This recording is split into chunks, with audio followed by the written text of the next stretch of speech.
ഫാമയുടെ ലോകം അങ്ങനെയാണ്. ഇവിടെ ഒരു ചെറിയ പിഴവിന് പോലും നമ്മൾ വലിയ വില കൊടുക്കേണ്ടി വരും. ചിലപ്പോൾ നിസ്സാരമെന്ന് തോന്നുന്ന ഒരു മാറ്റം. വിചാരിക്കുക, അസംസ്കൃത വസ്തുക്കൾ തരുന്ന ആളെ ഒന്ന് മാറ്റുന്നു. അത്രയുള്ളൂ. പക്ഷെ അതുപോലും ഒരു രോഗിയുടെ ജീവന് തന്നെ ഭീഷണിയായേക്കാം. അപ്പോ എങ്ങനെയാണ് ഈ ഫാമ കമ്പനികൾ ഇത്രയും വലിയ അപകടസാധ്യതകളൊക്കെ കൈകാര്യം ചെയ്യുന്നത്? വാ, നമുക്കൊന്ന് നോക്കാം. നമുക്ക് വളരെ ലളിതമായൊരു ചോദ്യത്തിൽ നിന്ന് തന്നെ തുടങ്ങാം. ഫാർമസ്യൂട്ടിക്കൽ നിർമ്മാണത്തിൽ വരുത്തുന്ന എല്ലാ മാറ്റങ്ങളും ഒരുപോലെയാണോ? അല്ല, തീർച്ചയായും അല്ല.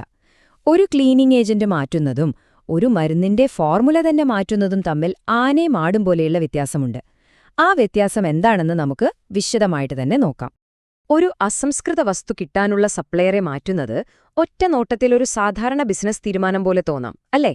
പക്ഷെ ഒന്ന് ആലോചിച്ചു നോക്കൂ. ആ പുതിയ വിതരണക്കാരന്റെ മെറ്റീരിയലില് കണ്ണിൽ കാണാൻ പോലും പറ്റാത്തൊരു മാലിന്യം കടന്നുകൂടിയാൽ എന്ത് സംഭവിക്കും? അത് ചിലപ്പോൾ മരുന്നിന്റെ ഫലം തന്നെ ഇല്ലാതാക്കാം, അല്ലെങ്കിൽ അതിലും ഭീകരമായി രോഗിയുടെ ജീവൻ തന്നെ അപകടത്തിലാക്കാം. കണ്ടോ, ഈ ചെറിയ മാറ്റങ്ങൾക്കുള്ളിലെ വലിയ അപകടങ്ങളെ നിയന്ത്രിക്കുന്നതിനെയാണ് നമ്മൾ ചേഞ്ച് കൺട്രോൾ എന്ന് പറയുന്നത്. ശരി, അപ്പൊ കമ്പനികൾ എങ്ങനെയാണ് ഈ അപകട സാധ്യതയെ നേരിടുന്നത്?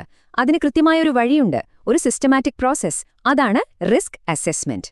അതായത് നമ്മൾ ചെയ്യാൻ പോകുന്ന ഏതൊരു മാറ്റത്തിലുമുള്ള അപകടങ്ങളെ മുൻകൂട്ടി കണ്ട് അതിനെ വിലയിരുത്തുന്ന ഒരു പ്രക്രിയ. അപ്പോ എന്താണ് ഈ റിസ്ക് അസസ്മെന്റ് എന്ന് ചോദിച്ചാൽ, ഇതൊരിക്കലും വെറുതെ ഇരുന്ന് ഊഹിക്കുന്ന ഒരു കാര്യമല്ല കേട്ടോ. ഇത് വളരെ ലോജിക്കലായ തെളിവുകളെ മാത്രം അടിസ്ഥാനമാക്കിയുള്ള ഒരു പ്രക്രിയയാണ്.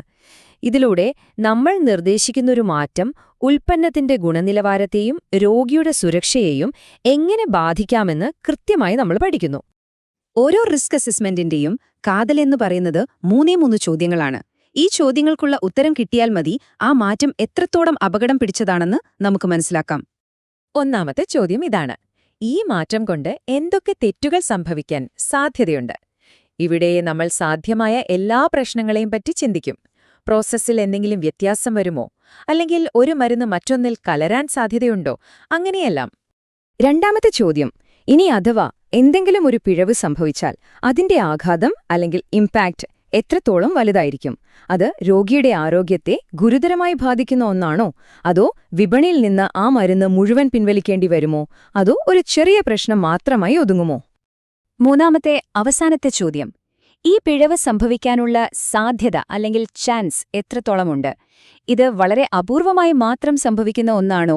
അതോ നിലവിലെ സാഹചര്യങ്ങൾ വെച്ച് ഇടയ്ക്കിടെ സംഭവിക്കാൻ സാധ്യതയുണ്ടോ? അപ്പോൾ ഈ 3 ചോദ്യങ്ങൾക്കും ഉത്തരം കിട്ടിക്കഴിഞ്ഞാൽ, അതായത് എന്താണ് പിഴവ്, അതിന്റെ ആഘാതം എത്രയാണ്, സംഭവിക്കാനുള്ള സാധ്യത എത്രയാണ്, ഇവയെല്ലാം വെച്ച് ടീമുകൾക്ക് ആ മാറ്റത്തിന്റെ റിസ്ക് ലെവൽ തീരുമാനിക്കാൻ പറ്റും. കുറഞ്ഞ റിസ്ക്, ഇടത്തരം റിസ്ക്, അല്ലെങ്കിൽ ഉയർന്ന റിസ്ക് എന്നിങ്ങനെ.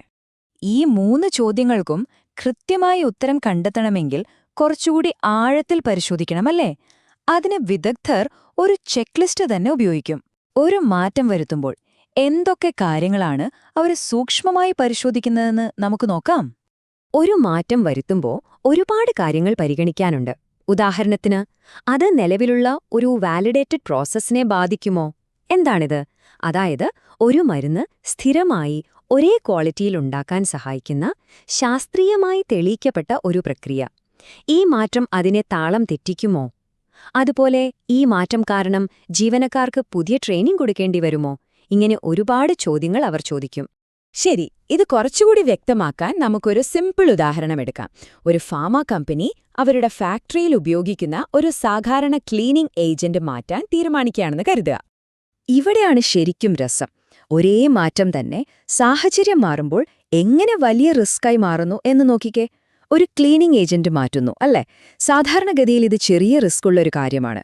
പക്ഷേ ഒന്നാലോചിച്ചു നോക്കൂ, ആ പുതിയ ക്ലീനിംഗ് ഏജന്റിന്റെ വളരെ ചെറിയൊരു അംശം ആ ഉപകരണങ്ങളിൽ പറ്റിപ്പടിച്ചിരുന്നാലോ? അടുത്ത ബാച്ച് മരുന്നുണ്ടാക്കുമ്പോൾ അതേ മരുന്നിലേക്ക് കലരും. ഇതിനെയാണ് നമ്മൾ ടെക്നിക്കലി റെസിഡ്യൂ എന്ന് വിളിക്കുന്നത്. ഇങ്ങനെ ഒന്നും സംഭവിക്കുന്നില്ല എന്ന് ഉറപ്പുവരുത്തുന്നൊരു പ്രോസസ്സുണ്ട്. അതാണ് റെസിഡ്യൂ വാലിഡേഷൻ. അപ്പോ ഈ പുതിയ ക്ലീനിംഗ് ഏജന്റ് ആ ഒരു പ്രോസസ്സിനെ താളം തെറ്റിക്കുന്നുണ്ടെങ്കിൽ ആ നിസ്സാരമെന്ന് കരുതിയ മാറ്റം അത് പെട്ടെന്നൊരു ഹൈ റിസ്ക് ചേഞ്ചായി മാറും. കണ്ടില്ലേ വ്യത്യാസം? അപ്പോൾ ഈ റിസ്ക് വിലയിരുത്തൽ എപ്പോഴാണ് നടത്തേണ്ടത്? ഇവിടെ ടൈമിങ്ങിന് വലിയ പ്രാധാന്യമുണ്ട്. നിയമങ്ങളുണ്ടാക്കുന്ന റെഗുലേറ്ററി അതോറിറ്റികൾ ഇതിനെ എങ്ങനെയാണ് കാണുന്നത് എന്ന് നമുക്ക് നോക്കാം. ഇതാണ് ഏറ്റവും പ്രധാനപ്പെട്ട കാര്യം. ശരിയായ രീതി എന്ന് പറയുന്നത് പ്രോ ആക്റ്റീവാണ്. അതായത് മാറ്റം നടപ്പിലാക്കുന്നതിന് മുൻപ് തന്നെ റിസ്ക് വിലയിരുത്തുക. ഇതാണ് ശക്തമായ കൺട്രോൾ. എന്നാൽ മാറ്റം വരുത്തിയതിനു ശേഷം റിസ്ക് വിലയിരുത്തുന്നതോ? അത് റിയാക്റ്റീവ് രീതിയാണ്. ഇതിനെ റെഗുലേറ്ററി അധികാരികൾ ഒരു ഗുരുതരമായ വീഴ്ചയായിട്ടാണ് കണക്കാക്കുന്നത്. കാരണം അപകടം സംഭവിച്ച ശേഷമാണ് നിങ്ങൾ അതിനെക്കുറിച്ച് ആലോചിക്കുന്നത്. ഈ ആശയം മുഴുവൻ ഈ ഒരു വാക്യത്തിൽ ഭംഗിയായി പറഞ്ഞിട്ടുണ്ട്. റിസ്ക് അസസ്മെന്റ് എന്നത് ഒരു പ്രശ്നമുണ്ടായതിനു ശേഷം പ്രതികരിക്കാനുള്ളൊരു ടൂളല്ല, മറിച്ച് പ്രശ്നങ്ങൾ ഉണ്ടാകാതെ തടയാനുള്ളതാണ്. അപ്പോൾ ചുരുക്കി പറഞ്ഞാ, ഈ മുഴുവൻ പ്രക്രിയയുടെയും ഏറ്റവും വലിയ ലക്ഷ്യം ഒന്നു മാത്രമാണ്: പ്രോആക്റ്റീവ് പ്രൊട്ടക്ഷൻ. അതായത് മുൻകൂട്ടി കണ്ട് സംരക്ഷിക്കുക, പ്രശ്നങ്ങൾ വരാൻ വേണ്ടി കാത്തുനിൽക്കാതെ അവയെ വരാൻ അനുവദിക്കാതിരിക്കുക. എന്തിനാണ് ഇതിനെ ഇത്രയധികം പ്രാധാന്യം കൊടുക്കുന്നത്? കാരണം ഫാർമാലോകത്ത് റിസ്കിനെ അടിസ്ഥാനമാക്കിയുള്ള ഈ ചിന്താഗതി 3 നിർണായക കാര്യങ്ങളെയാണ് ഒരുമിച്ച് സംരക്ഷിക്കുന്നത്. 1 ഉൽപ്പന്നം, 2 കമ്പനി, പിന്നെ എല്ലാത്തിനും മുകളിൽ ആ മരുന്ന് ഉപയോഗിക്കുന്ന രോഗി. ഇത് കേട്ടുകഴിയുമ്പോൾ നമുക്ക് നമ്മളോട് തന്നെ ഒരു ചോദ്യം ചോദിക്കാം, അല്ലേ?